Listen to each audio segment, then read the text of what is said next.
आज दिल्ली विधानसभा की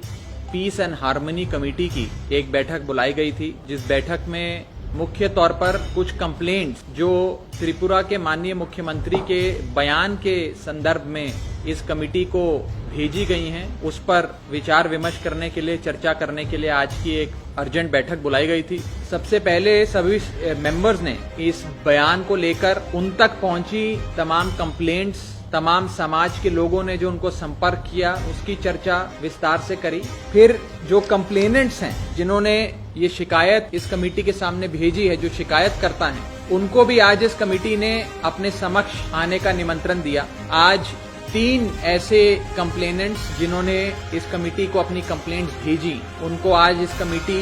ने एग्जामिन किया, उन कंप्लेनेंट से सवाल जवाब करे। मोटे मोटे तौर पर सभी कंप्लेनेंट्स ने यह आशंका जताई है कि ये जो बयान त्रिपुरा के मुख्यमंत्री ने दिया है, ये केवल आपत्तिजनक ही नहीं है, बल्कि ये समाज में अमन, चैन, शांति को भंग करने वाला बयान है। समाज में हिंसा और कलह, डिसहार्मनी, डिस्कॉर्ड पैदा करने वाला बयान है। एक और कंप्लेनेंट जिनको हमने आज एग्जामिन किया, वो 2 समाज जिनका जिक्र त्रिपुरा के मुख्यमंत्री ने अपने बयान में किया, वो दोनों में से किसी भी समाज से भी ताल्लुक नहीं रखते थे, जो चौथे कंप्लेनेंट थे। लेकिन फिर भी उन्होंने इस कमेटी के सामने कंप्लेंट भेजकर ये कमेटी के सामने बेबाकी से बात रखी कि ये समाज में, हमारी सोसाइटी के अंदर जो पीस एंड हार्मनी है, उसको तहस नहस कर देने वाला बयान है। इसी के साथ साथ जो बाकी 3 कंप्लेनेंट्स की एग्जामिनेशन आज इस कमेटी ने करी, उसमें से एक सिख समाज से थे और 2 जाट समाज से ताल्लुक रखते थे। इस कमेटी ने मोटे मोटे तौर पर आज की इस बैठक के बाद ये पाया है कि ये जो बयान है, ये पर से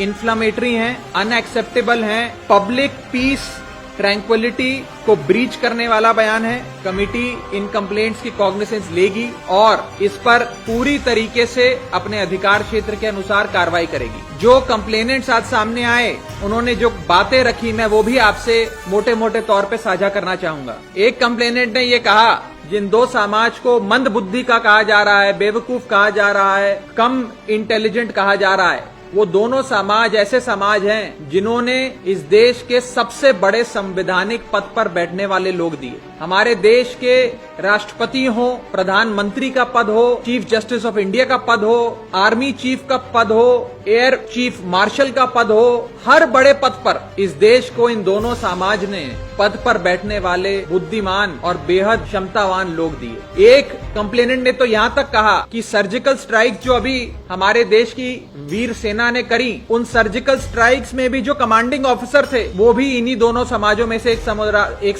समाज से ताल्लुक रखते थे। एक माननीय सदस्य जरनैल सिंह जी ने यहाँ तक बताया, कई देशों से सिख समाज के लोग फोन कर ये कह रहे हैं कि वहां के मीडिया में भी त्रिपुरा के मुख्यमंत्री के बयान छप रहे हैं। कनाडा के डिफेंस मिनिस्टर एक सिख हैं, सिख समाज से ताल्लुक रखते हैं। वहां से लोग फोन कर कह रहे हैं कि कनाडा में जो सर्वश्रेष्ठ, उच्च कोटि पे संवैधानिक पदों पर जो लोग बैठे हैं, वो इस समाज से ताल्लुक रखते हैं। और हमारे देश में ऐसे जिम्मेदार पदों पे बैठे लोग सिख समाज और जाट समाज के बारे में न जाने क्या क्या बोल रहे हैं।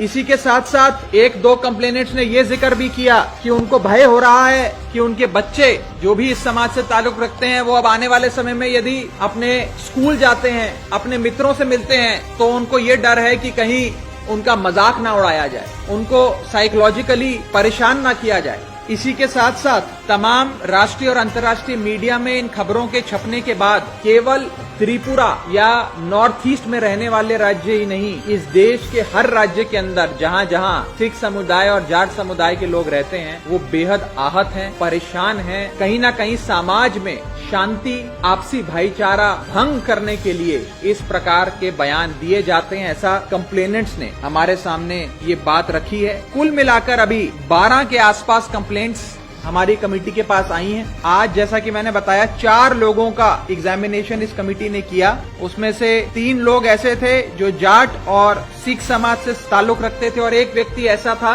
जो ना ही जाट समाज से ताल्लुक रखता था, ना ही सिख समाज से ताल्लुक रखता था, लेकिन देश का एक नागरिक होने के नाते बेहद आहत था, परेशान था, और इस कमेटी के सामने आकर उन्होंने भी अपनी